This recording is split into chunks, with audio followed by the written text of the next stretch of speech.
అదే విష్ణువు కాబట్టే మధుసూదనుడు కాగడు. విష్ణవే నమః, మధుసూదనాయ నమః, త్రివిక్రమాయ నమః, వామనాయ నమః. త్రివిక్రముడు ఆయనే, వామనుడు ఆయనే. వామనావతార కథ. 3 అడుగుల నేల కోసం 3 అడుగుల బ్రాహ్మణ కుమారుల్లో వచ్చాడు. బలిచక్రవర్తి దగ్గర నుంచున్నాడు. ఏం కావాలండి, మీకు ఏం కావాలో అది ఇస్తాను అంటే, నాకేం వద్దయ్యా, కేవలం 3 అడుగుల నేల చాలు దానమీయమన్నాడు. బలిచక్రవర్తికి అహంకారం వచ్చింది. సాత్విక అహంకారం అంటారు దీన్ని. అహంకారం 3 రకాలుగా ఉంటుంది. సాత్విక అహంకారం, రాజసాహంకారం, తామసాహంకారం. ఓ బండబూతులు మాట్లాడడం, తొడగొట్టి మాట్లాడడం, నానా గొడవ చేయడం, వీధుల్లో తాగేసి మాట్లాడడం, ఇదంతా తామసాహంకారం. రాజసాహంకారం అంటే రాజకీయాల్లో ఉంటుందండి. అలాగే దానంలో కూడా ఒక్కోసారి ఉంటుందండి. ఒక్కోడు దానం ఇయ్యడు, కానీ వాడి దగ్గరికి వెళ్ళి పక్క వీధిలో రెడ్డి గారు ఇచ్చారండి బాబు అంటే, ఆయన ఇచ్చాడా, మనం ఇవ్వకపోతే అలాగా, ఆయన ఎంత ఇచ్చాడు, 10,000, నేను 15,000 ఇస్తా అంటాడు. అదే రాజసాహంకారం. ఆయన ఇవ్వకపోతే ఈయన ఇవ్వడం. అందుకే కార్యకర్తలు చాలా తెలివిగా ఆయన ఇచ్చిన విషయం వీళ్ళకి చెప్తారు. వీడు ఎందుకు ఇచ్చాడు, ఆయన ఇవ్వబట్టి ఇచ్చాడు, ఆయనకంటే ఎక్కువ పేరు కోసం. ఇది రాజసాహంకారం. దాని ఫలితాలు దానికి ఉంటాయి, వదిలేయండి. సాత్విక అహంకారం అంటే అది కాదు. మనుషులు చాలా ప్రశాంతంగా ఉంటారు, ధీరంగా ఉంటారు, గంభీరంగా ఉంటారు. కానీ లోపల ఉండే భావన ఏమిటంటే, నేను చేయకపోతే ఏముంది అసలు, ఇది మొత్తం ఈ ఊళ్ళో ఎవరికైనా భక్తి జ్ఞానమా, వల్లకాడా, వశనపురమా, మనం లేకపోతే ఈ మాట పైకి అంటాం. మళ్ళీ ఎవరన్నా అంటే మాత్రం మనదేం లేదండి అంటాడు, కానీ లోపల అంతా ఉంది. ఇదే సాత్విక అహంకారం. బలిచక్రవర్తికి అది ఉంది. అందుకే ఆయన 3 అడుగుల నేల అడగగానే, ఏమిటండి 3 అడుగుల నేల, నాకు అవమానం, హాయిగా ఏం కావాలో తీసుకోండి. వరచేలంబుల మాడలో ఫలములో వన్యంబులో గోవులో, వరచేలంబుల మాడలో ఫలములో వన్యంబులో గోవులో, కరులో కంచనమో నికేతనములో గ్రామంబులో భూములో, హరులో రత్నములో రథంబులో విశిష్టార్థంబులో కన్యలో, కరులో కంచనమో నికేతనములో గ్రామంబులో భూములో, ధరణీ ఖండము కాక ఏమడిగదో ధాత్రీ సురేంద్రోత్తమ. నీకు బట్టలు కావాలా, డబ్బు కావాలా, ఇవన్నీ మామూలేనండి. పోనీ బ్రహ్మచారి కుర్రాడు అడగచ్చు, అవి పర్వాలా. హరులో గుర్రాలు కావాలా, రత్నములో రత్నాలు కావాలా, రథంబులో రథాలు కావాలా, కరులో ఏనుగులు కావాలా. ఏనుగులు గుర్రాలు 3 అడుగుల కుర్రాడు ఏం చేసుకుంటాడండి? ఈయన ఏమైనా జ్ఞానం ఉందా అసలు?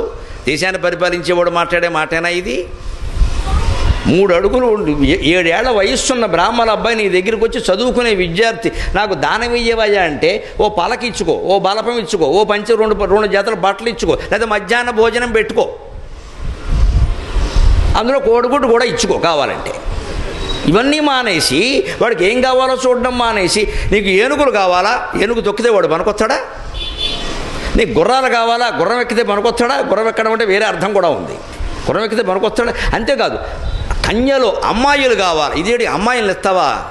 వాడు చెడిపోవడం, చదువుకునేవాడికి అమ్మాయిలను ఇస్తే ఏమిటా మాటలు? దీన్నే అహంకారం అంటారు. ఇంకా అది ఎంతవరకు వెళ్ళిపోయిందంటే, ధరణీ ఖండమో, నేను చాలా పౌరుషవంతుణ్ణి, అవసరమైతే చెప్పు, నా రాజ్యం అంతా నీకు ఇచ్చేస్తా. నీకు ప్రజలు పనిగట్టుకుని నువ్వు పెద్ద వంశంలో పుట్టావు కదా అని నీకు రాజ్యాధికారం ఇస్తే, దీన్ని తీసుకెళ్ళి మొత్తం 7 ఏళ్ల కుర్రాడికి అప్పగిస్తావా? వాడు గోళికాయల్లో పెట్టేస్తే దీని ఆటలో. ఇదండి కనిపించిన అహంకారం. బలిచక్రవర్తిని భక్తుడు అనొద్దు, సాత్విక అహంకారం కలిగిన వాడు. ఆ అహంకారం ఎక్కడుంటుందండి? మీరు ఆలోచించండి. అహంకారమేనా, అభిమానమేనా, అన్ని భావాలు కూడా మన మనస్సులో ఉంటాయి, మెదడులో ఉంటాయి. మెదడు ఎక్కడుందండి? బలిచక్రవర్తికి శిరస్సులో ఉంది.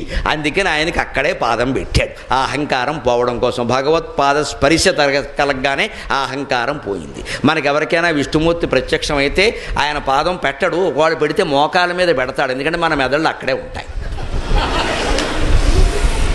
మరి మెదడులోనే కదా అహంకారం ఉండేది, అందుకే మెదడు మీద పెట్టాలి. మెదడు ఇక్కడ ఉంది కాబట్టి వాడికి అక్కడ పెట్టాడు, మనకి ఇక్కడ పెడతాడు. కథ అర్థం కాని వాడు ఏమంటాడు? కమ్యూనిస్ట్ అయితేనో, అబ్బాబ్బే బలిచక్రవర్తి ఏమో రాక్షసుల రాజ్యం అండి, దాక్షిణాత్య ప్రజలండి, విష్ణుమూర్తి ఏమో ఉత్తరాది వాడండి, ఆయన వచ్చి ఈయన కిందకి తొక్కేసాడండి, అంత తొక్కేస్తే తొక్కివేయబడేవాడా? బలి అజ్ఞానం లేకుండా మాట్లాడడం. కథ వెనకాల ఉండే తాత్వికత అర్థం చేసుకోవాలి. భాగవతం పురాణం, పురాణ కథలన్నీ కూడా వేదాలలో ఉండే విశేషాలను అర్థం చేయడం కోసం రూపకల్పన చేసి మనకు అందించారు. కానీ అవన్నీ మొత్తం చారిత్రకంగా పక్కాగా ఓ చోట జరిగిపోయాయని విచిత్రపు వాదనలు చేయకూడదు, మూర్ఖత్వం అంటారు దాన్ని.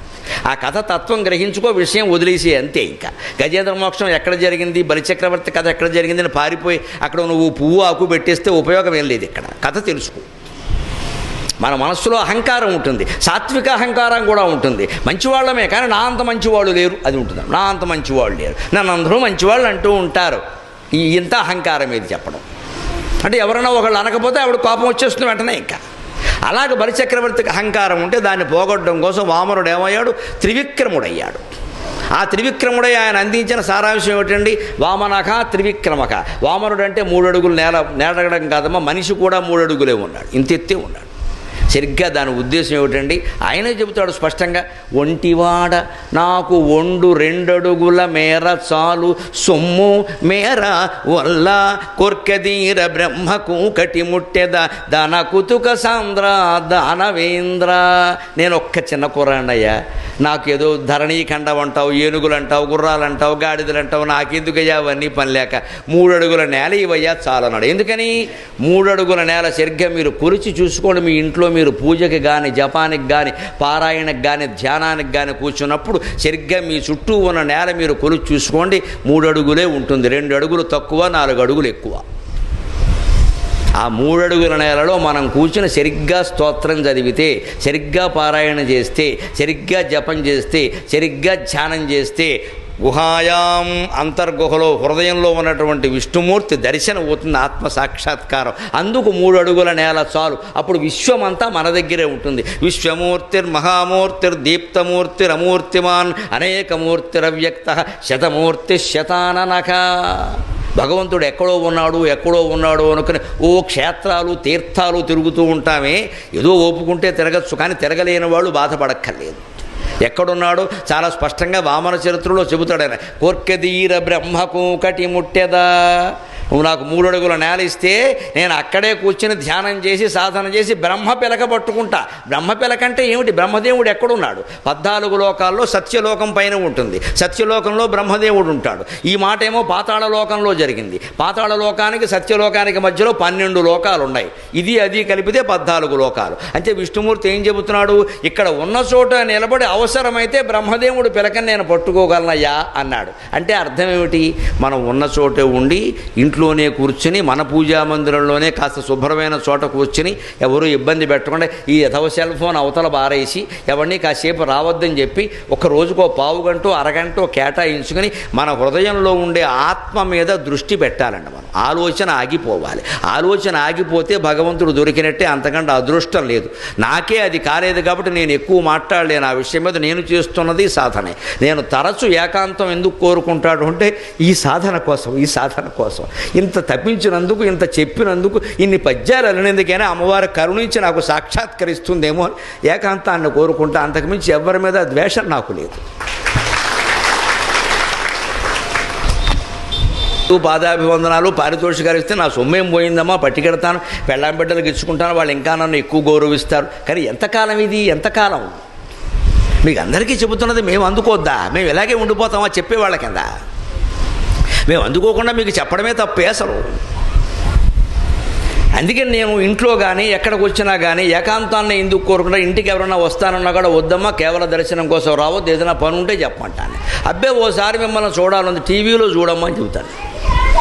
లేదు ఏదైనా సభలో ఇలా జరిగింది చూడండి, ఇంతకంటే చూసేదేముంది, మీద పడితే ఏమైనా చూస్తారా వచ్చి? అంటే ఆ కాంక్ష వదిలేయాలి మనం. ఇంక ఊరికి ఆ గౌరవాలు పెద్ద విషయాలు కదండి. మీరు 10 మంది మా ఇంటికి వచ్చిన దగ్గర నుంచి, మేము 10 మంది ఇళ్ళకెళ్ళే దగ్గర నుంచి మొత్తం సమయం అంతా పోయింది. మీరు ఆలోచించండి, దీనికే సరిపోయింది. ఇంకా ఎప్పటికీ దొరకదు.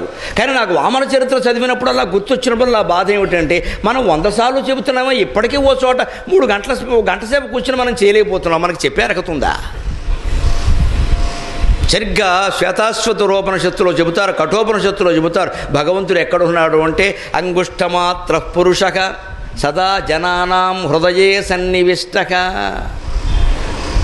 తం స్వాశరీరాత్ ప్రవృహేత్ ముంజాది వేషీకాం ధైర్యేణ అంటారు. అంగుష్టమాత్ర పురుషక, బొటన వేలంత ఆకారంలో ఈ దేహంలో క్షేత్రజ్ఞుడు, కూటస్థుడు, సాక్షి, ఈశ్వరుడు అని దేవుడు ఉన్నాడు నీ హృదయంలో. మన హృదయంలో, అన్ని జీవుల హృదయాల్లో ఉన్నాడు. కప్పలు తేళ్ళు పట్టుకోలేవు, మనుషులు పట్టుకోగలరు. మానవ జన్మ గొప్పదంటే ఉద్దేశం అది. మనం సాధన చేస్తే దొరుకుతాడు, వాటికి దొరకడు, అవి ఇంకో జన్మ ఎత్తాల్సిందే. ఇప్పుడు సాధన విధానం తెలియదు, మనకు తెలుసు. కాబట్టి మనం దానికోసం సమయం కేటాయించాలి. సదా జనానాం హృదయే సన్నివిష్టక, అన్ని జీవుల హృదయాల్లోనూ ఉన్నాడు. త్వం స్వాశరీరాత్ ప్రవృహేత్, అతన్ని నీ సొంత శరీరం నుంచి వేరు చేయన్నాడు ఆత్మని. ప్రగృహ్యత్ అంటే వేరు చేయడం. ఎలాగట? ముంజాది వేషీకాం ధైర్యేణ.